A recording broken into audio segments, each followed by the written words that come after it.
After almost 3 years in the creation process, my book, The Spirit of Work, Timeless Wisdom, Current Realities, is making its publishing debut end of April 2022. By interweaving science, business, and sacred texts from the world's great spiritual traditions, The Spirit of Work offers a high-level but approachable way to view and structure work from individual, community, and institutional perspectives. I will be adding some solo podcasts to the Culture and Leadership Connections podcast to give you a taste of what the book is like and to whet your appetite for more. When the April countdown to publication starts, there will be weekly live sessions, book readings, and prize draws you will definitely not want to miss. To get in on the VIP launch and get your advanced reader copy of Chapter 6, Why You Need Your Heart to Work, go to shiftworkplace.co/bookvip. That's shiftworkplace.co/bookvip.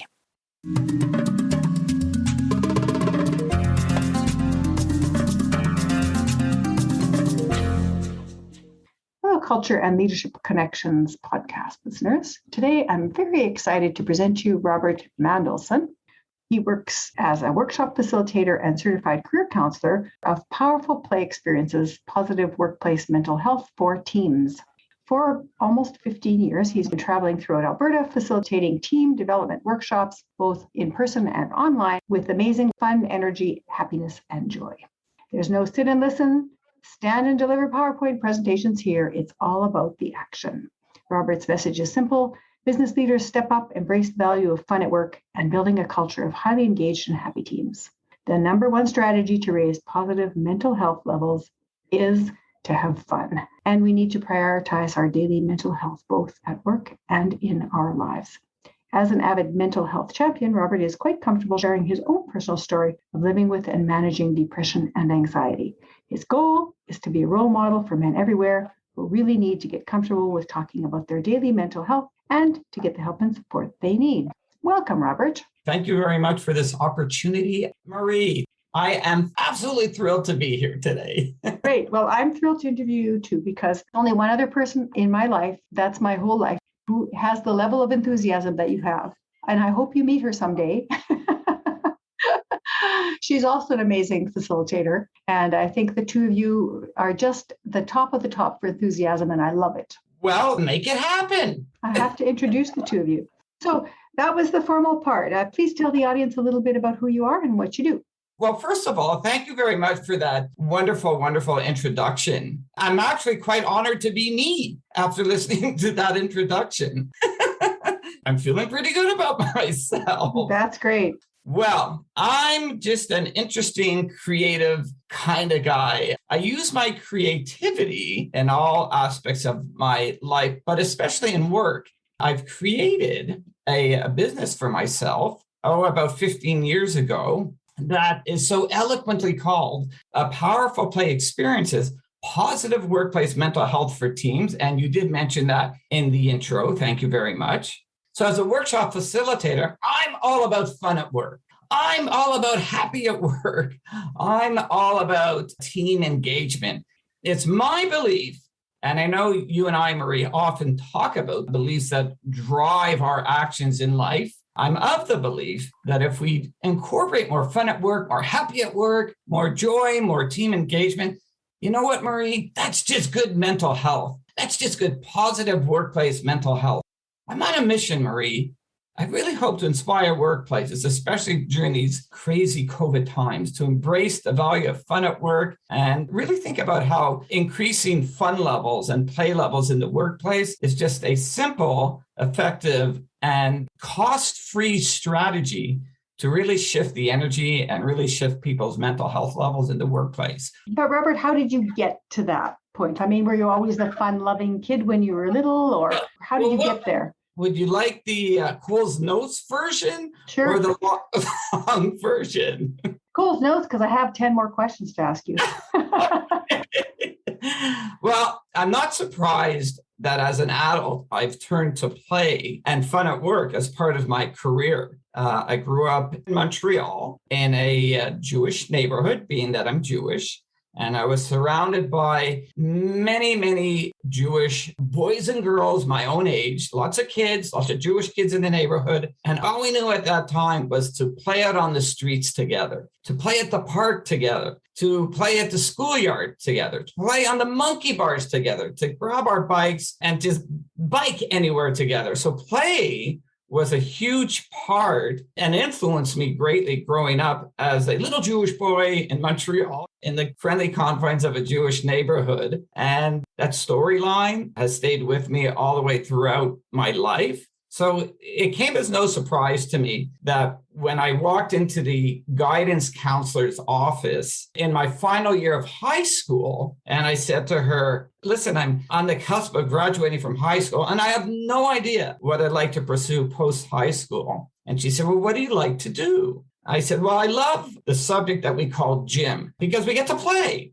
So she says, I've got a preferred future for you worth considering. How about community recreation leadership? And you know, Maria, I had no idea what that was at that time. But this guidance counselor, whose name was Miss Oosterhoff at my high school in grade 11, she said, I'm going to set you up with a particular program at Dawson College in Montreal. Go visit the program for a day. And she was well ahead of her time. She was almost setting up something like a job shadow. Yeah. I don't know anyone who's had that kind of good experience from a guidance counselor in high school. Well, I often think back to Miss Oosterhoff, who was so ahead of her time just by considering the idea of putting me right in the environment at Dawson College, right with the students in the community recreation leadership training program for a day. Did you go? Of course I went. How could I not? She was sending me to a college in Montreal, suggesting that I can pursue a program of study where I got to play for 3 years and learn all about the occupation of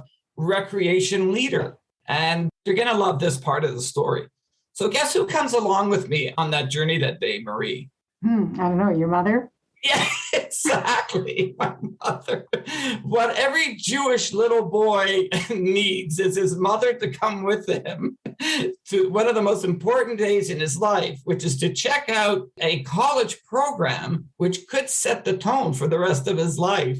Does this go along with the whole helicopter parent thing, or it's... Well, I'm not sure if we called it a helicopter parent at that time. Maybe she was just being a good Jewish mother at that time. Yes. And you know what, Marie? I fell in love with the program immediately. And for 3 years, community recreation leadership training, Dawson College. I then pursued recreation and leisure studies at Concordia University in Montreal. So 5.5 years of education, both at the college and university level. I was cut out to play, apparently. This is your calling. And you know what? It's not like I didn't know that. I knew that. And it was consciously there right in front of me. It wasn't something I had to dig deep for and figure out. I just needed a Miss Oosterhoff to say, oh, there's a program of study. You can actually pursue play as a career, which I didn't know at that time. And any job that I've had in my life, any job, any career that I've had has always incorporated some form of play. I've worked with Boys and Girls Clubs of Edmonton, which is all about working with some very challenging areas of our city where children and youth need safe places to come play. I've worked West Edmonton Mall Promotions, which was all about play. I've worked in ride parks, water parks, youth centers. It's all about play. I am glad I asked you this question because I didn't know that history, and it's really great. You know, people think I woke up one day and invented powerful play experiences off the cuff. It hasn't been that way at all. You grew into it. Yeah, that's it. I grew into it. Very well said. Let's go straight into your childhood then. Can you think of a couple of incidents from your childhood that made you into the person you are today? Well, I was very, very blessed, and I knew it at that time. It wasn't something that I figured out later on in life, but I was truly blessed with the opportunity to live in what I would call the friendly confines of a Jewish neighborhood. Shared values, shared beliefs, shared interests, a lot of commonalities amongst the Jewish families in the neighborhood. And we all lived in duplexes. So we weren't, upper class, we weren't lower class, we were kind of hovering around middle class, but just the friendly confines of a Jewish neighborhood. allowed me that opportunity to feel safe in my relationships and friendships with others. Can you think of a specific incident that stands out in your mind from your childhood? Okay, so it was the time at age 12, early into 13 years of age. At that time, my father and mother decided to move us away outside of a Jewish neighborhood. And I jokingly say 30 to 40 minutes down the Trans-Canada Highway, heading west away from Montreal into what is known as the West Island, into the town of Kirkland, a very new community at that time, where there was not a Jew in sight. That was hugely impactful for myself, my brother, and my sister to move away from the safety and security of a Jewish neighborhood into a non-Jewish neighborhood. And that started a whole different type of life journey, because now I was meeting people whose understanding of Judaism and Jewish people, their words weren't very kind. No. Yeah. And so to move from the friendliness and security of a Jewish neighborhood to a neighborhood where that didn't exist, it changed me dramatically.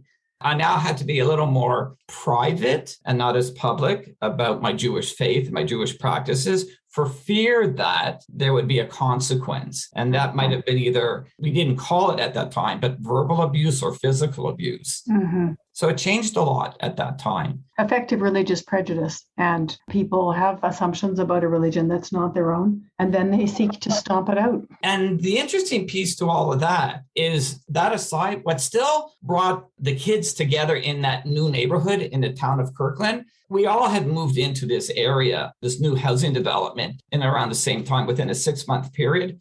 It was play that brought us all together. Regardless of your faith, your religion, where you had come from, your nationality, it was play on the streets that brought everybody together. So everything could be put aside, because play was the thing that everybody shared in common and everybody understood. And it was easy, it was fun, and it built community. Yeah, it's natural for children to play. There's no instance of children not playing. They make everything into play. And that's how they negotiate the world. And that's how they learn about everything, is through play. Right. That's how we all became more comfortable with our differences.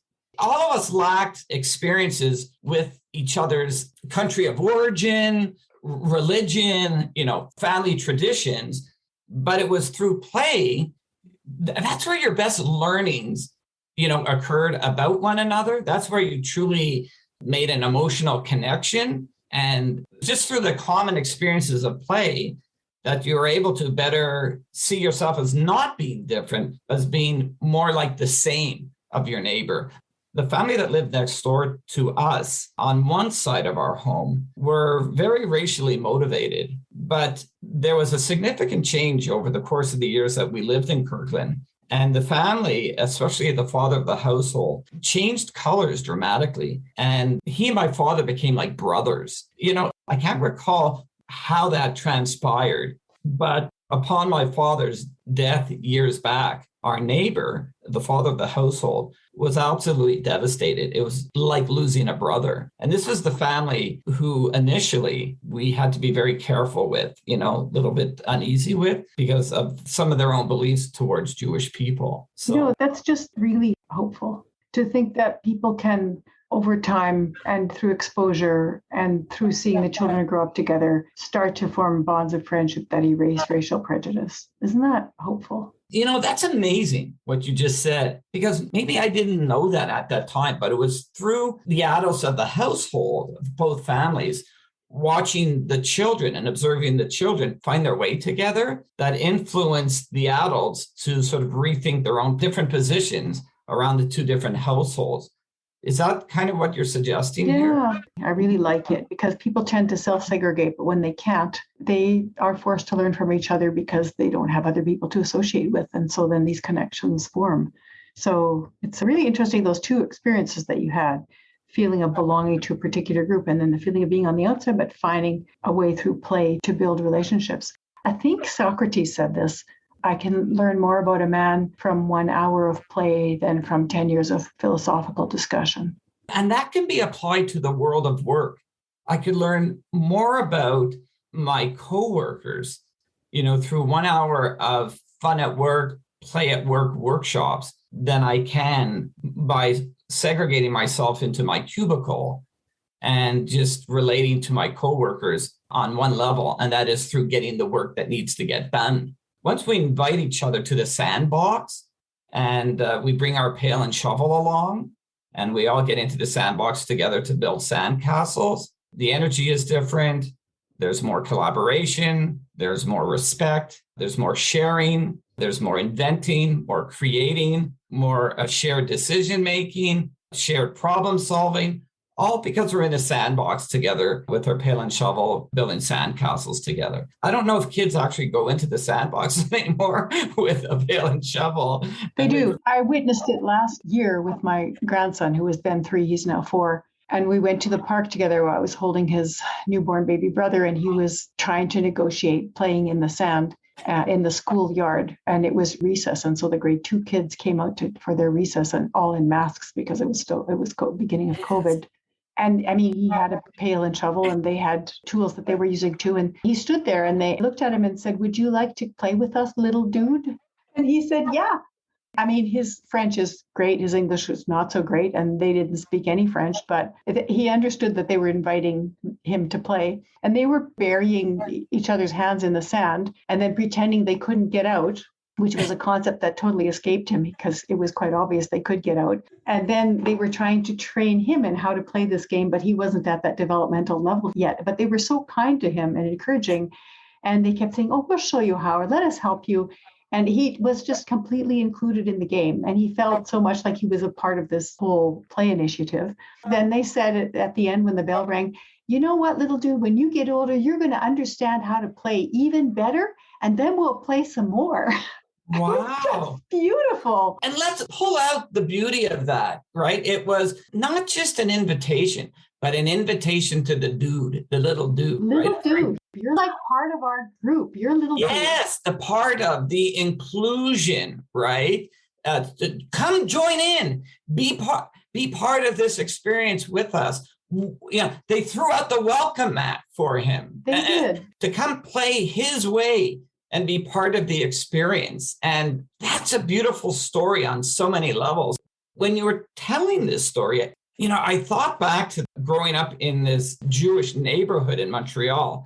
And then you mentioned French and English as well. Living in Montreal meant living with one official language and maybe one less of official language, but 2 languages, French and English. So a couple of buddies of mine and myself, we'd stroll to the park. And just by virtue of playing on the swings, playing on the teeter-totter, or playing on the slides, that play experience invited new people into your life, new kids into your life. So kids from other parts of the neighborhood arrived at the park. We arrived at the park from another part of the neighborhood. So strangers were kind of meeting up at the park. Everyone arrived as strangers, but through the invitation to play, everybody left as friends. And I love what you said at the end. Say that again. What was said to him at the end? At the end, they said, "When you're older, you'll understand how to play even better, and then we'll play some more."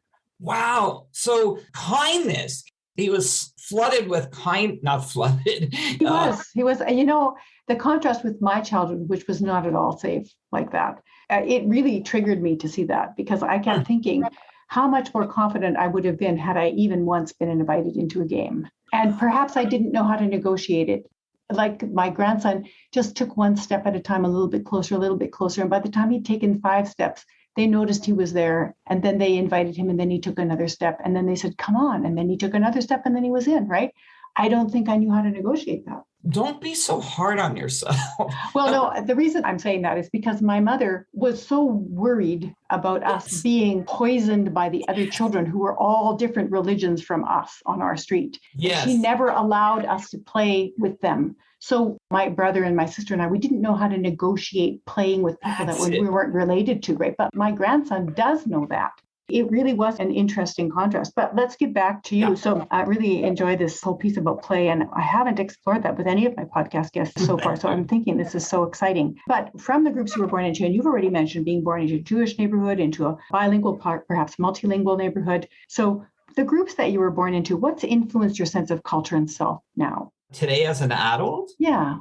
How has being Jewish influenced your sense of self? How has growing up in a safe neighborhood influenced your sense of, like, how have those groups that you belong to that just were automatically in your life, how did that influence who you are? I say something quite often when I share with others that I'm of the Jewish faith or that I'm Jewish. A close friend of mine caught me. He said, Rob, you often say that you're just a little bit Jewish. And I said, do I say that? And he was correct. When I talk about being born a Jew, I'll often say, I'm just a little bit Jewish.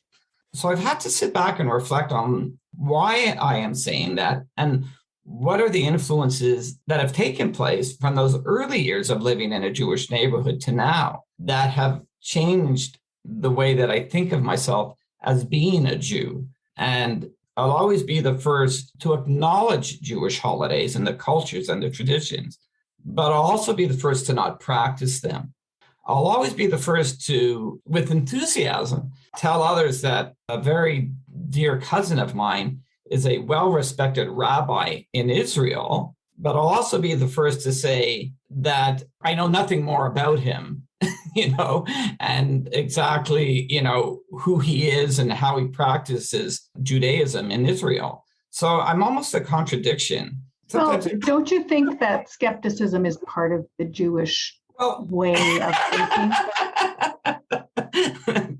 Well said. But I say that because I'm not sure how to answer the question. A sense of rootedness, a sense of tradition. I'm just guessing. You tell me if I'm on the right track. Yeah. A sense that at any point the world can turn against you. Wow. I've never framed it into that type of language, those types of words, but absolutely. I can see that the act of pulling our family out of the safety and security of a Jewish neighborhood into a non-Jewish neighborhood resulted in me, and I say this loosely, kind of looking over your shoulder and not sure of what lies ahead. And that's been the experience of Jews for hundreds of years. And you know what? Thank you for that. And I don't feel guilty about feeling that way. When I moved to Alberta just over 25 years ago, I was very private about being born a Jew. I didn't understand fully what the culture was like out here around the acceptance of something different. And whatever thoughts I had about Edmonton, Alberta, or understanding of it was based on what I saw or heard on TV. And so I was very leery about coming forth and sharing my Judaic background here in Alberta. It took a number of years for me to even feel comfortable to say, I'm a Jew. From the East, many people have said when they come to Alberta that they thought there is nobody in Alberta but a bunch of closed-minded rednecks. But guess what? We had the first Jewish and the first Muslim mayors. Yes. And we have the highest rate of interracial and interfaith marriages in Canada, in Calgary. And so there may be, and we can certainly find evidence of a lot of very closed-minded redneck people, very strongly attached to small beliefs about who they can be and who everybody else can be. And at the same time, we have a very expansive and accepting culture. So it's like the two contradictions of. We do now. We might not have had that here in Edmonton, Alberta in and around 1985 or 86. No. Right? But we do now, so. I mean, I'm not Jewish, but my first experience with Judaism was when I was playing the piano and I was entered into a piano festival, a duet competition. And I was set up with a duet partner who was Jewish, and we used to practice at his home because he had a beautiful grand piano. So to see sort of Judaic culture, things around the house. Also, it was a social class experience because this was a very wealthy family and we were not wealthy. So it was, that whole piece was extremely marking for me. Like I remembered it very strongly. And then my mother, which is so odd, kept making all these inferences that I would marry this little boy at some point, and to which his mother reacted in complete horror.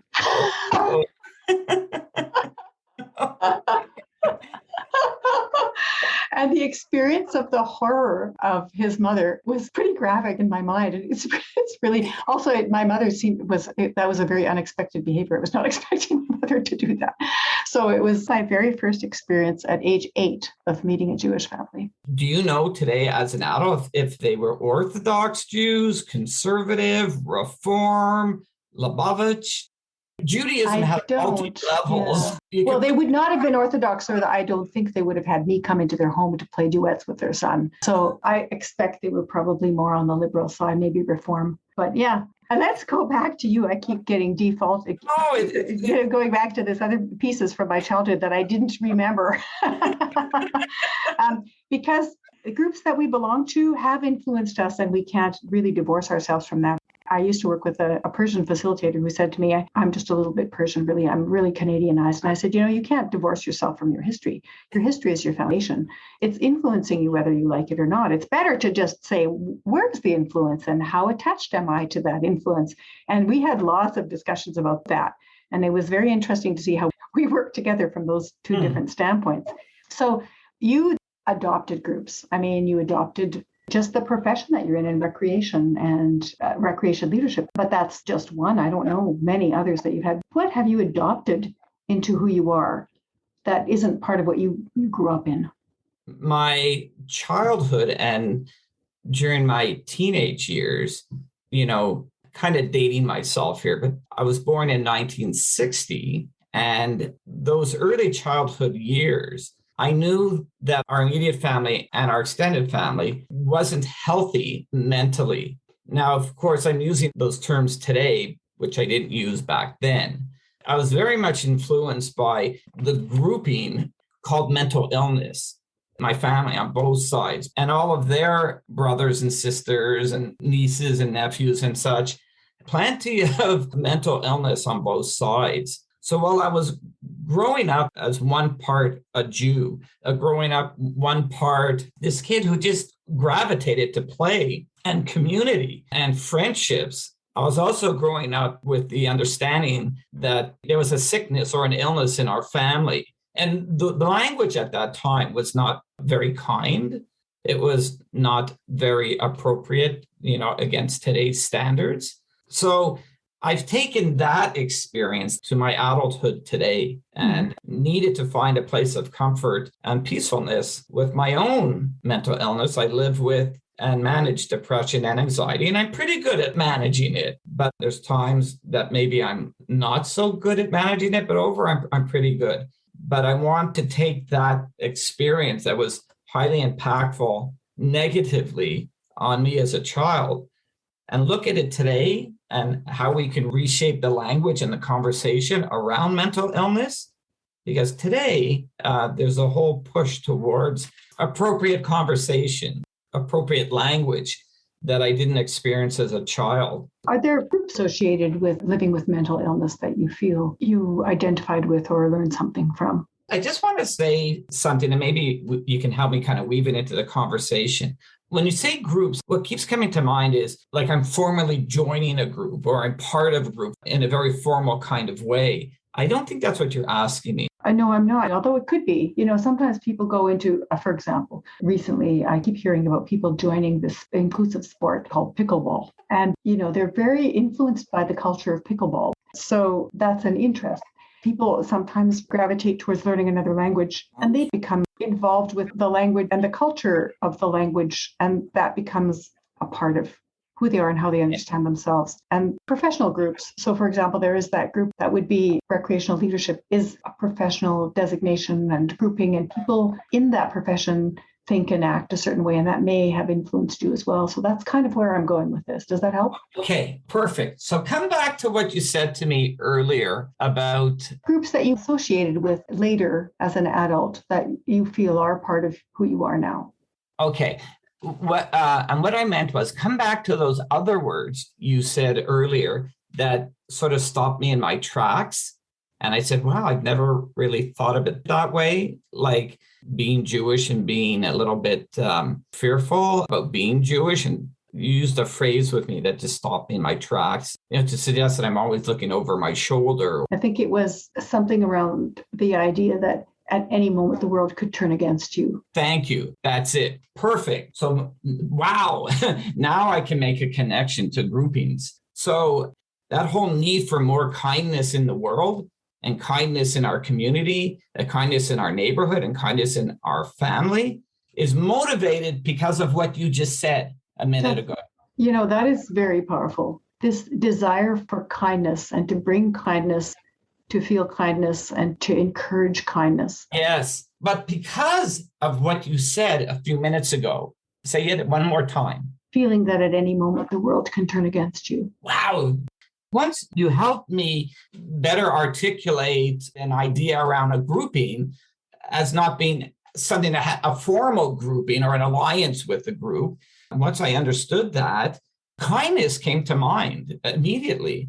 Just an aside, and we'll come back to what we're sharing here. Just an aside, when people ask me, what is the number one reason why businesses request your services for a powerful play experiences workshop, lots of fun, lots of play, lots of happy, my response always is, no matter what the team leader said to me in regards to the reasons why, such as, well, we need to we need to communicate better. We need to better support one another. We need to be more effective at getting the work done. At the end of the day, for 15 years now, the number one reason why everybody calls me to do a workshop is because they want more kindness in their workplace. Oh, that's beautiful. Because underneath all that other stuff, the stuff that is like sandpaper rubbing against each other, underneath all of that, people just want kindness in the workplace. And I've been blessed over the past couple of years. Well, now that COVID, is in front of us, behind us, next to us, and everywhere, to be online and meet some wonderful, wonderful leaders in the field of kindness in the workplace. But it stems from what you said a minute ago. When I thought about, well, what are those informal groups or ideas? Where am I linked? Who am I linked to based on my values? I thought, kindness. I could not think about that statement of yours. Because we need to live in a kind world. If we're in a kind world, we all feel safe. We feel encouraged. That's it. We feel acknowledged. And we feel secure in our ability to do the same for others. And that's the little dude going into the sandbox. Yeah, sure, little dude, come and play. Totally. Literally tsunami of kindness, right? And all differences aside, step into the sandbox with us and feel included. And bring your kindness, and alongside our kindness, we will have an abundance of kindness going on here in the sandbox. Very nice. You're always surprising me with things. And nobody has ever answered the question that way. And I love it because it is a grouping and it's an attraction of people who want more kindness and to promote kindness. And that is significant. I'm wondering how that plays out in the difference between your temperament, which you were born with, and your personality, which you grew into. Some kids are naturally kind, and some kids are naturally assertive, and some kids are naturally brilliant at taking apart machines and putting them back together. So what would you say you were born with that's just natural for you? It's not born with it, very much influenced by my mother was and always is an extremely kind individual, respecting the fact that she does live with manic depression, issues around OCD and high anxiety. But below all that, there's a wonderfully kind mother. My number one recollection of my mother growing up is her. Here we are living in a Jewish neighborhood and duplexes surrounding the community.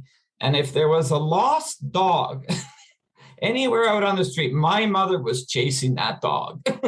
She needed to rescue that dog and find the owner. And there I was behind her, chasing my mother, chasing the dog, because you know what? It was just the right thing to do. This is what you do. The dog is in a state of crisis, right? And we need to help the dog. And that's just the kind thing to do. You just do that. Right. And I can now see just through this conversation together, you and I, how kindness was very much nurtured and part of the fabric of the Jewish community. But I found it to be lost when I stepped outside the community. Here I am as an adult My message is, regardless of your community, regardless who makes up that community, we're all deserving of kindness. Everyone deserves kindness, regardless of the differences in community. And that truly impacts my thinking as to why I do what I do around powerful play experiences. My promotional message online is about mental health, but behind it all, it's more kindness in the workplace. You took your early experiences with kindness and with a disposition of tenderness to an explicit level where you were able to say, this is my mission and this is what other people need, and I'm going to create a life that brings it to the world. And to bring that forth through play. Yeah. So play has become the vehicle. So again, coming back to Little Dude, that whole story, reeked of kindness. It was all about kindness. And play was the catalyst to inspire kindness amongst everyone. Wow, I'm going to have to rethink my whole business marketing plan here. Oh, that's really interesting. So my grandson is Black, and the little boys that were inviting him to play were white. And I am always kind of on alert in case somebody does something racist. Yeah. And there was nothing to be on alert for. It was entirely being immersed in kindness. It was lovely. Gives you hope. So you already described it, because moving from your neighborhood in Montreal to the other neighborhood, you had kind of a culture shock. Can you think of another time in your life when your experience of life became obvious to you that was just your culture, maybe your family culture, could be Jewish culture, could have been neighborhood culture, when that sort of became really obvious to you that what you understood and how you knew the world was specific to culture and not just what everybody did? When I moved to Alberta in 85 or 86, maybe it was my ignorance, maybe it was just lack of experience or knowledge or education of the First Nations community. My knowledge of the First Nations community was extremely limited. I didn't know that at that time. I didn't know until I stepped outside of Quebec and arrived here in Alberta how ignorant my knowledge was of the First Nations community, because I moved here to see homeless First Nations people. And I remember first seeing homeless First Nations people on Jasper Avenue.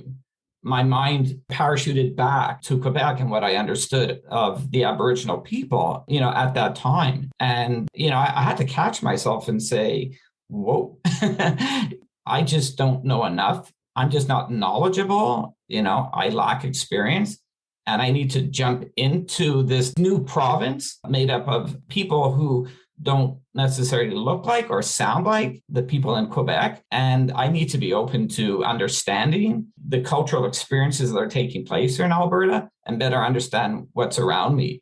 I pat myself on the back for making the transition, or making a transition from Quebec to Alberta. That's in itself is not common. For an Anglophone or a Francophone in Quebec to move to Alberta, each province has their own very specific political views.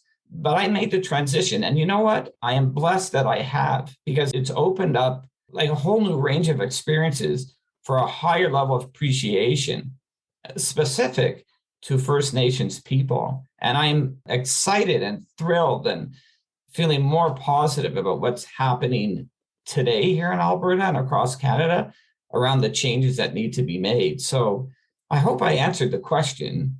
Was that sort of a culture shock experience? Was experiencing First Nations in a homeless situation, or was it experiencing a homeless situation, or did it have something to do with your experience with Indigenous peoples in Quebec? Had nothing to do with homelessness? Like, I'm trying to figure out what that link is for you. Well, I had a very narrow understanding of First Nations people. It was only based on what I saw on TV and read in the papers. But that's a small percent of First Nations people who live on the street. Exactly. So I had to sit down and teach myself, or have a conversation with myself, and come to a conclusion that I just don't understand. But I'm here. I'm making Alberta my home. It's time for me to fully understand and appreciate what's around me. Though it looks different and sounds different at that time, I need to understand this beyond the knowledge and experiences that I'm bringing from Quebec. So was it really an awareness of feeling that there was a void of understanding I hope to answer your question around the idea of the transition from one part of Canada to the another part of Canada. And you bring your set of values, you bring your set of interests, you bring your skills, and, it's all shaped and formed in a particular way. And then you sort of parachute into this other location in Canada, so many time zones away. And it's like, wow, this doesn't look anything like I know. And here I was once again transitioning away from a place of familiarity, like I had done as a child, moving from a Jewish neighbor to a non-Jewish neighborhood. In a sense, I had the ability to make the transition because I had gone through that before. But the community here looked the same, it sounded the same, until I began to become more connected to the community through work and work experiences. I began to understand that I needed to become more knowledgeable, more experienced in what's around me, because I'm just not as knowledgeable as I think I am. It may also have been a clash of social class, because there's a big social class gap between somebody who grew up in the suburbs and someone who's living on the street. And social class is the hardest thing to negotiate. And it's chasms of difference. So it could have been, when you start to dissect that experience a bit more on a number of levels, it can be insightful. We're getting to the end of the interview. So what makes a perfect business relationship for you where you can be your best self? What brings out the best in you when you're working with a client? Marie, I'm going to let you answer that for me. You tell me. What will create levels of happy with Robert in his relationship with clients? What do you think? You've known me for many years now, and more so during this conversation. So you tell us. I'm, again, struck by the fact that nobody's ever asked me that question. So I'm going to say in response that an invitation to play on both sides would be a great way to have a business relationship with you. And as a result of play, what's taking place in the relationship? Again, think about little dude going into the sandbox. I think you would want to feel safe, and you would want to feel that you could be your authentic self without having to make any apologies. Did I get that right? Yeah. Oh, absolutely. Absolutely. The relationship would be nurtured around kindness, care for one another, respect, an openness to each other's differences, a celebration of each other's differences, an okayness with just being authentic and being who you are.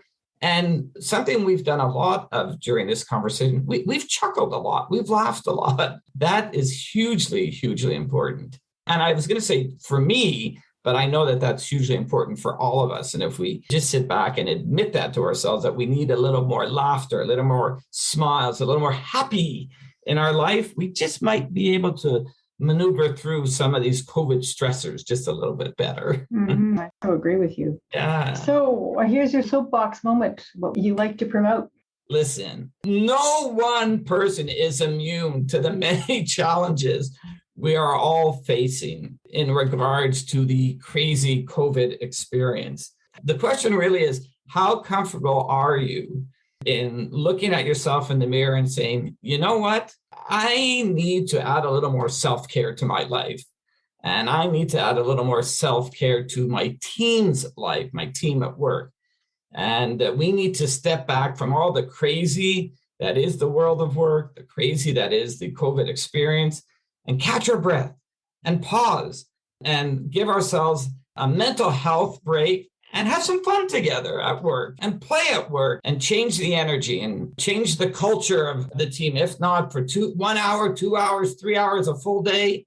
And one of the best ways to do that is to throw me into the group because all my toys and all my You've got skills, man. Well, that's a great way for us to get to the end of the interview. Is there anything else you'd like to say? I want to say thank you to you.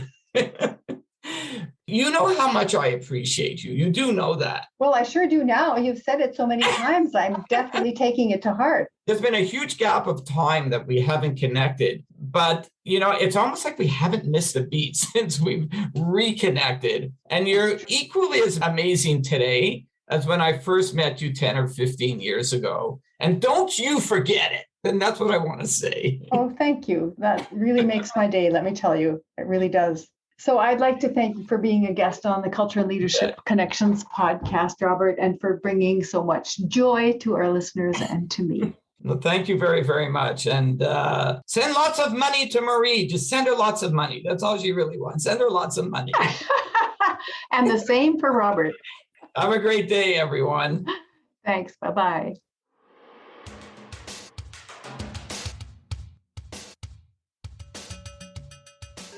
Robert Manolson grew up in a Jewish Canadian family in Eastern Canada, playing with the neighborhood kids and organizing games. He came to Western Canada as he pursued recreational studies and a career in recreational facilitation, always looking for ways to bring play and joyfulness to people's work through creative team building. Robert's pursuit of play has been helpful in his own life as he struggled to overcome mental illness, and people naturally resonate with his story and approach. This honesty about his own struggles and the power of play has become part of Robert's mission to improve mental health in workplaces everywhere.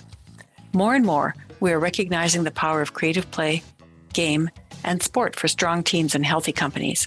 I loved Robert's authentic, joyful, and enthusiastic interview and encourage you to check out his website, powerfulplay.ca, for ways to connect with him and his excellent work.